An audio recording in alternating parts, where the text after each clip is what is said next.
ажиллаж чадах нууцлалын өндөр зэрэглэлтэй. Таны гэр бүл дотор болж байгаа ямар ч зүйлсийг гадагшин задалдаггүй, тасралтгүй ажиллаж чаддаг ийм роботыг та авах байсан уу? Гэр орны чинь цэвэрлэн, хүүхдийг ч харна, хоол унд хийн, нохогч салхилуулна. Тэгээд таны даалгасан ажлыг 1 секунд ч алдахгүйгээр яг л даалгасан цагтаа заавал хийчихдэг байна гэсэн үг. Өглөө 6 цагт намайг сэрэн, өглөө 6:10 гэхэд кофе бэлэн байх ёстой, 6:30 гэхэд өглөөний цай бэлэн байх ёстой гэх мэтчлэн. Тэгэхээр танаас асуух нэг л асуулт байна. Хэрвээ танд 70 сая төгрөг байвал та ийм роботыг авах уу?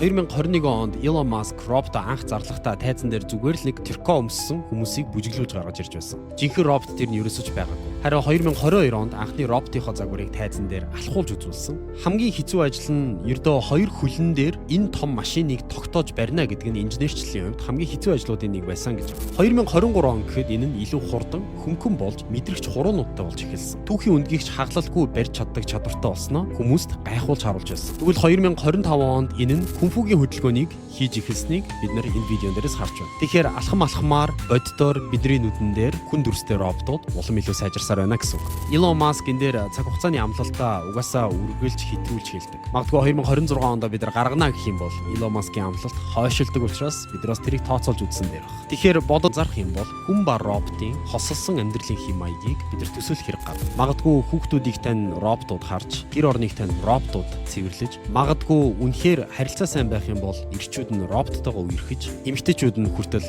роботтой суудчих магадгүй. Хэрвээ роботоор хүмүүжүүлэгдсэн хүүхэд нэг л өдөр роботоосоо салахыг хүсэхгүй байх юм бол роботын эрхийг хамгаалах төв гэж үүсч магадгүй. Роботтойгоо гэрлэж эхлэх байх. Тэгэхээр хүн төрөлхтний хизээч өмнө нь ийм түүхийг хамтдаа бичлэлцэж бүтээж үзээгүй учраас бидний юу хүлээж байгааг мэдэхгүй. Тэгэхдээ бид нар маш сонирхолтой түүхийн эхэнд байна гэсэн үг. Хэрвээ танд 70 сая төгрөг байвал та ийм роботыг авах уу?